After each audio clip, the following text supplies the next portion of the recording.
Les bars et les process scores. Ça commence par des classes d'une journée.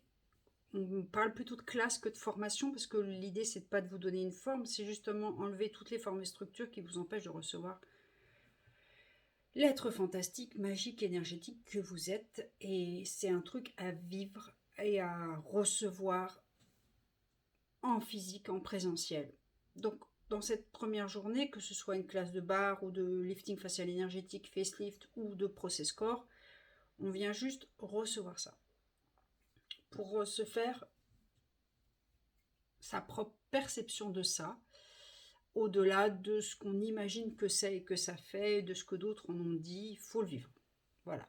Et faites-vous votre avis.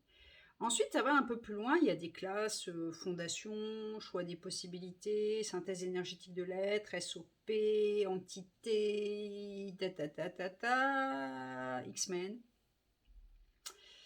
Et là, on vient vivre dans des classes de 1 à 3 jours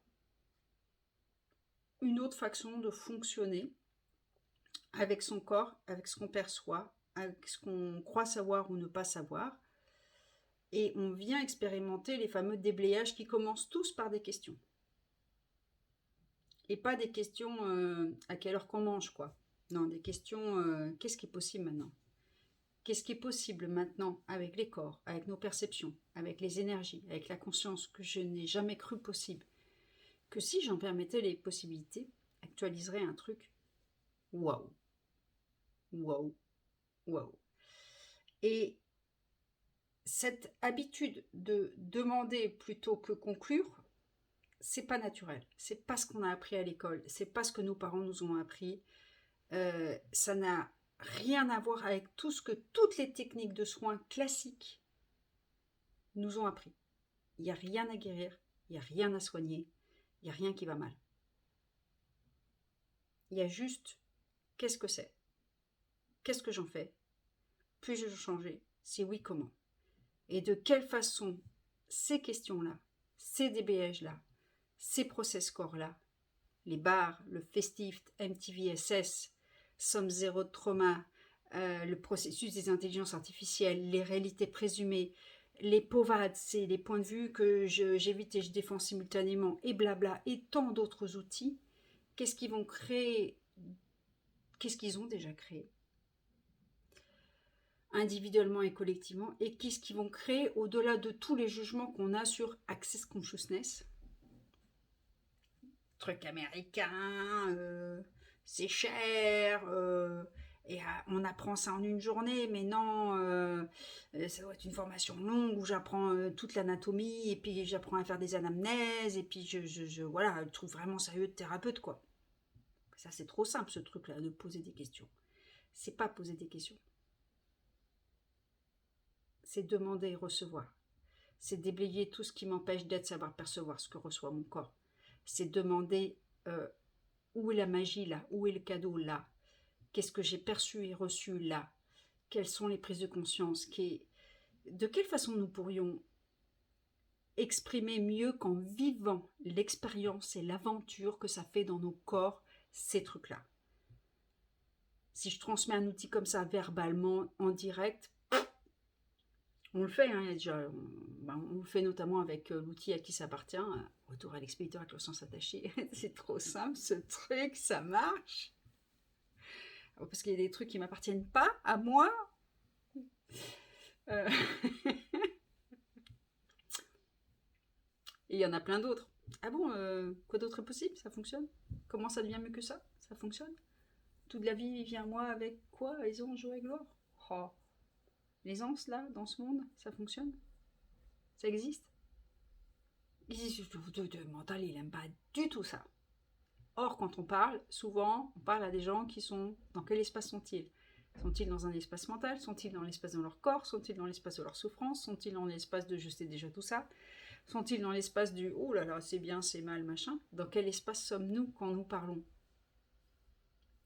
Qui est-ce qui parle là? Ma tête, mon corps, mon être? Et à qui je parle? Et d'ailleurs, est-ce que vous écoutez quand vous parlez? Et qu'est-ce que vous exprimez à partir de quel espace? et quelle est la place pour votre corps. En ce moment, je vois beaucoup de trucs par rapport au corps, aux énergies, ou des trucs subtils qu'on perçoit. Et puis, je pourrais jouer au médium. Je vais vous dire la météo énergétique du ciel en ce moment. Oh, alors là, il y a des ouvertures. J'aime bien ça, c'est ce qu'ils font. D'ailleurs, c'est très chouette, hein, c'est pas du jugement, mais c'est un art aussi de présenter comment, avec des mots, comment on perçoit les énergies du ciel, de la planète, de nos corps, de nos âmes. Mais bon, ça c'est le niveau médium. Et avant, là, ici, maintenant, qu'est-ce que mon corps me dit, qu'est-ce qu'il reçoit, et quelle aisance les bars, les process corps, le festif, la symphonie des possibilités, nos questions, nos demandes, ce qu'on est prêt à recevoir et pas à recevoir, mais tout en étant prêt à le recevoir, ce qu'on est prêt à choisir, à ne pas choisir, à s'engager, à ne pas s'engager, à juger, à ne pas juger. Bref, tout ça. Si je ne sais rien de tout ça, là, ici, maintenant, qu'est-ce que je perçois? De la magie! C'est quoi la magie pour vous? Qu'est-ce que j'ai... C'est quoi la magie pour vous? C'est quoi la magie de nos corps? C'est quoi la magie de la vie? Qu'est-ce qui est magique dans cette vie-là que je n'ai pas perçu et reçu comme de la magie et qui est tellement évidente que j'ai oublié que c'était de la magie? Nous sommes les magiciens de quoi? Et si j'arrête d'écouter toutes les énergies lourdes autour, qu'est-ce qu'il y a de léger? Qu'est-ce qu'il y a de léger maintenant? Et gratitude de cette planète sur laquelle nous avons la chance de vivre parce qu'elle est franchement magique.